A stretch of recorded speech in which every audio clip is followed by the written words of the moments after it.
What is up, party people? And to those who love a little bit of slashu in their life, you would not believe how hard it was to get this knife correct. From the coating to the special handle that we have to the hardness of the blade and the design and the shape, and getting everything just right in order to make it the knife that we wanted it to be was definitely a challenge. So here's Tim, knife designer and founder of Vite Ramen, to explain more. This is the HONISUKI. Now, if you're a knife nerd like I am, you might notice that it has a very similar name to the HONISUKI, which is a Japanese boning knife. The name HONISUKI itself is actually a pun that I'm quite proud of. This here is the Japanese characters for HONISUKI. Now, if you get rid of the hone over here and you just have the suki at the end, that actually just means love. Now, OniGiri, who is an oni, then that goes OniSUKI. And then you just add an H over there. It sounds like HONISUKI, and it also could be read as, you know, oni love. So this might seem like a smaller knife at 6 inches, but that's actually plenty of size to work with. And actually, some people would even say it's above average and maybe even too much. This backplate is very angled, which is mostly to make it look cool, to be perfectly honest. But one of the things I really like about it is that if I'm choking back really far, then it actually just has a really nice rest for my pinky finger and my ring finger. You can pinch grip it. I have larger hands, but I can still pinch grip it and I can still use it very easily. But one of the best things about this knife is how you can actually forefinger grip it.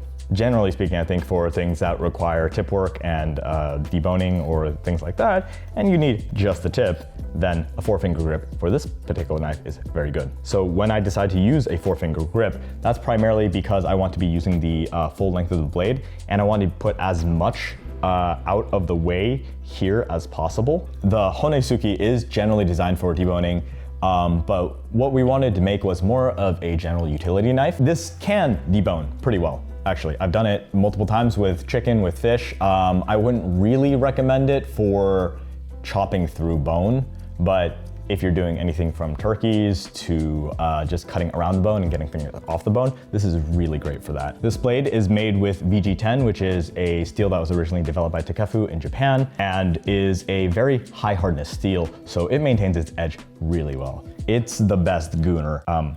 Editor, cut that. I meant, this blade is really good at edging. Now there is a little bit of a trade-off. The harder you get, the less tough you are as well. But you know, we're not gonna go too much into that. So basically, don't be like slamming this blade down on things, which you shouldn't be anyway. Use a wooden cutting surface. Don't be using granite, don't be using glass, don't be using anything hard like that. You also don't wanna be putting this in the dishwasher because, like, let's be real, you only put things in the dishwasher that you don't like. And I hope you do like this knife. This knife is actually an expression of our Western, our Chinese, and our love for Japanese culture and everything that we've learned in that. It is ostensibly a Japanese design being based off the HONISUKI, but in the end, because it doesn't have that spine thickness that you would find in an actual HONISUKI, it has more of the feel of a Western 6-inch kind of like utility knife. And we were also releasing this on Lunar New Year, specifically Year of the Dragon. So we really wanted to introduce a lot of the dragon themes and the dragon concept into how all of this worked. We developed the marketing and the theming kind of around this legendary blade that would be helping the protagonist actually, you know, win his cooking competitions and otherwise be a better cook and better chef because he just has a crappy knife that wasn't helping him, right? To that end, what we wanted to do with the coating is we didn't want to go with like just a pretty normal Damascus. Instead, we wanted to do a blackened finish. The problem with how we got this coating on was that it was also, I wouldn't say easy to remove. It's not easy to remove by any means. Like you can scratch out all you want and everything. But if you scraped it across other metal or like something hard, the scratches were really noticeable. So what we ended up doing is something called stonewashing, where you have a big tumbler, a lot of stones, and they're like smaller stones and they're smoother. And then that gets tumbled around in there, and then you get these scratches. What that does is that it gives it really cool designs that are unique to each blade. So you have all these individual little scratches and it's very even. And that way, if you do put scratches on the blade, if you do accidentally, you know, hit it against the countertop, you accidentally, you know, put it there, here or there, you're not gonna really notice because it's hidden within all of the scratches and little patterns that are formed through the stonewashing process.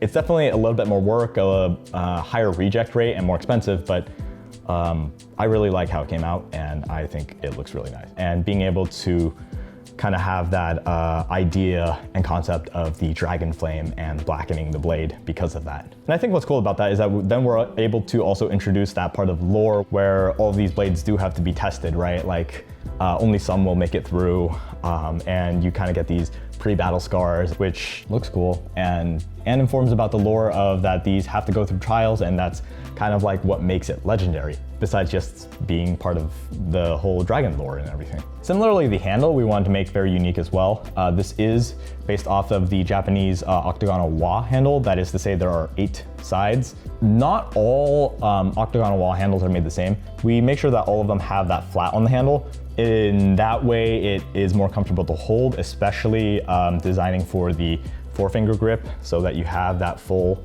length and that full flatness across the spine as well. The really cool thing about our partners is that these are handmade. Every single one is hand mixed resin, hand cut, hand polished. There's gonna be differences between each one because of that. Some of these patterns are going to have more white in them. Some of them are gonna have more yellow. Some of them are gonna have more of the purple in them.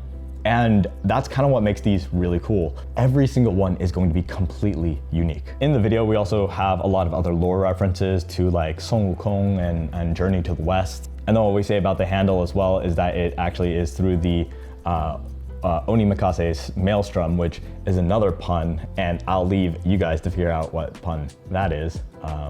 It's omakase. The blade shape design is a little bit different compared to a lot of other knives as well. There's a lot of HONISUKIs that are a lot flatter in nature, but we decided to do a little bit more of a belly on this one, so it's a better slicer and you can do a little bit of rocking with it. This is also kind of a personal preference in how I like boning, where you know, you do a little bit of rocking to it, you know, a little bit of rhythm and motion to it. So towards the tip, we have a straighter line, so you can use the tip in order to be doing a lot of the actual boning work if you're in there. But in my experience, as we go towards more of the belly aspect, sometimes when you're actually slicing through something that you're actually needing that, having a little bit of belly means that we are able to use that curving and arcing motion that's a little bit more efficient. This is still really good for vegetables, and that belly allows you to do a lot more rock chopping action. You can still do the forefinger, the draw cuts. Actually, one of the really cool things about draw cuts is that because it has more of a belly, you can actually do a rolling draw cut instead. So you don't have to use just purely the tip for the draw cut. And then I also know some people are gonna ask, is this knife full tang? And the answer is no, and also doesn't matter. It's a little antiquated, especially on Japanese knives. Basically every knife nowadays, you don't ever have to worry about breaking at the neck or anything like that.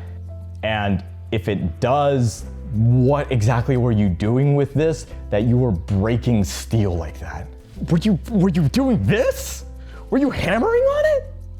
Like what, were you like smashing it? Like, I don't know how you would break steel like that. Don't do that. Similarly, when you're using this knife and using any knife, you should make sure that you're going down and it's all either slicing across or down. If you're putting it down, you want to make sure that you have good edge alignment. That is to say, your edge is going up and down. That'll make your life way easier. That'll make your knife last much longer.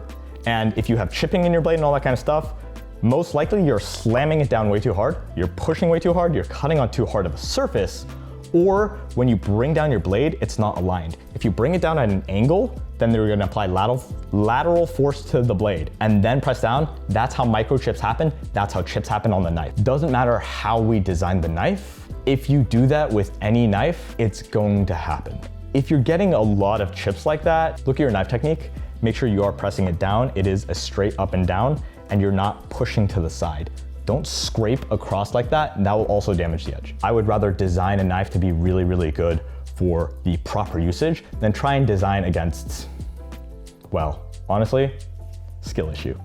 But for now, thank you for watching. This is the HONISUKI made in collaboration with OniGiri. You can go and order yours right now. I hope you enjoyed these kind of videos, and I'll do one on the Donhiki knife soon as well. So, dragging these nuts.